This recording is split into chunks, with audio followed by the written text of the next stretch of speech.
Testing, testing. Hackon 1, Hackon 2, Hackon 3, Hackon 4. All right. Taking this off the stand. Everybody see the presentation? I can't see it. All right, cool. Hi, my name is Anthony Castrio. I directed bitcamp 2016. I was also involved in Technica. Today, I want to talk to you about something I feel like pretty much every hackathon goes through at some point, worrying about money. And what are you going to do when you're way behind or you don't think you're going to be able to raise your budget? I'm going to tell it from the perspective of bitcamp, the story of how bitcamp came from pretty far in the red this year, about a month out, and how we came back from that into the black. So it's about a month out from bitcamp, right?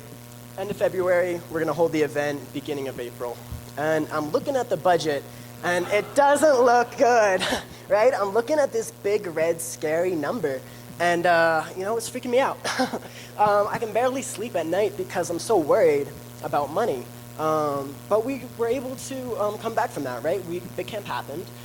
So we were able to raise our budget. And looking back, the strategies we used to get from that to a hackathon were actually pretty straightforward. And I think it'll be easy for you to do some of the same things at your hackathon. So bitcamp's kind of big. To put that number in context, we were trying to raise $180,000 for about 1,100 participants. For some of you, maybe that's nothing. For a lot of you, maybe that seems like a lot. But the strategies we used should scale up or down no matter what size event you're running.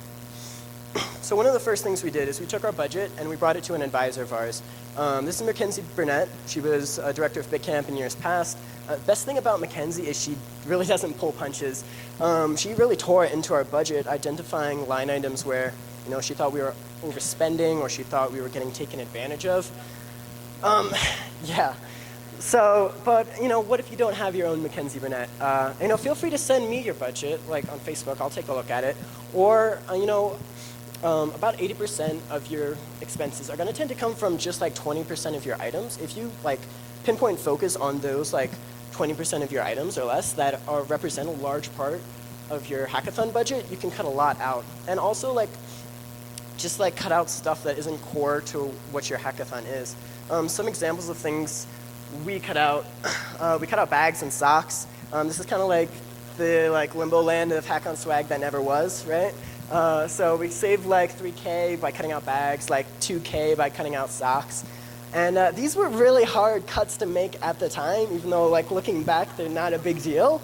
And everything in the moment feels like a big deal. But when it comes to the actual event, no one gave a shit that we didn't have bags. I'd never been to a hackathon before that didn't have bags, but no one noticed. Definitely no one cared we didn't have socks.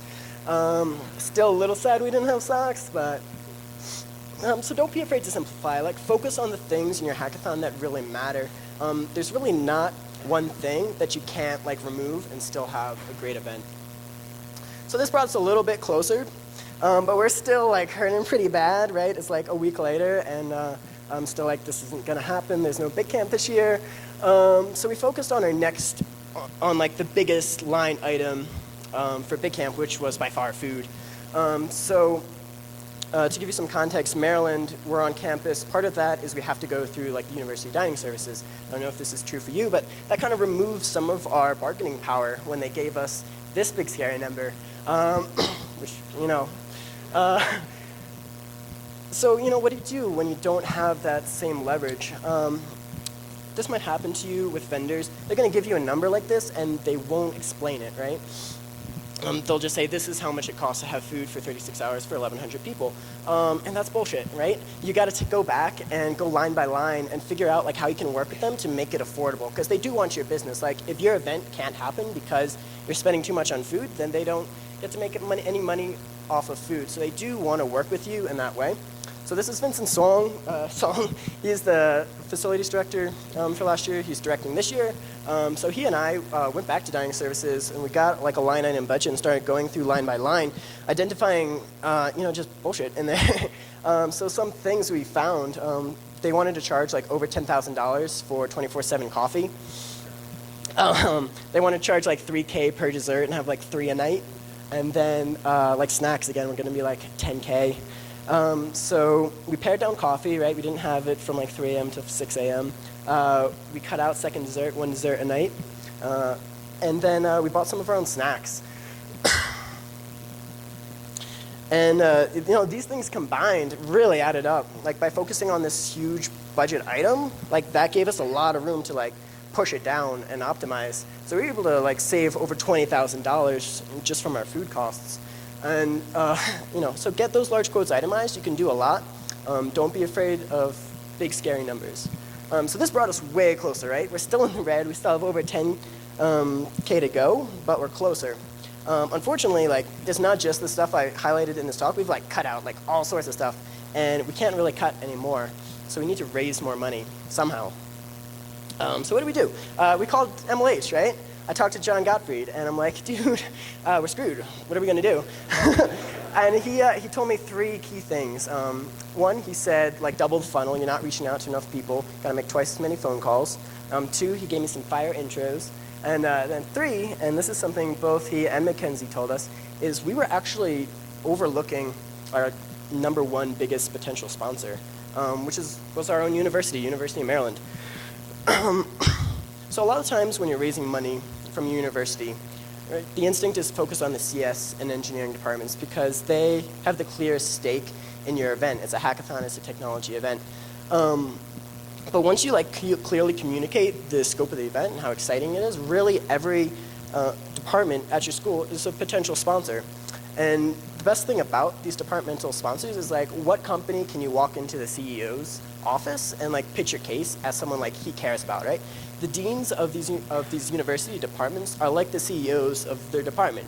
And they care about you, right? You're a student in their school. A lot of times you can find your organizers are like double majoring or they're like single majoring in a department that's not CS or engineering. Start with those, and that can really go far. But what do you do when you can't like get yourself into the dean's office? This happened to Gina. She was our sponsorship director this year. So she's reaching out to this department, right, at the University of Maryland, just for months, like starting in the summer, like weekly follow-ups, calling them and emailing them, and we're not like getting solid answers back. So she goes in person to the dean's office. She knocks on his door. She walks inside, and when she finally talks to the dean, he'd never heard of it, right? He'd never gotten the memo. Even though we've been reaching out, we've been blocked by like the secretary, by the gatekeepers of the department. So don't be stopped by gatekeepers. Keep pushing until you like get to the dean. Here's some of the schools she was able to raise money from, right? And these aren't CS or engineering schools necessarily. This is behavioral and social sciences, the business school, innovation academy, even the student government.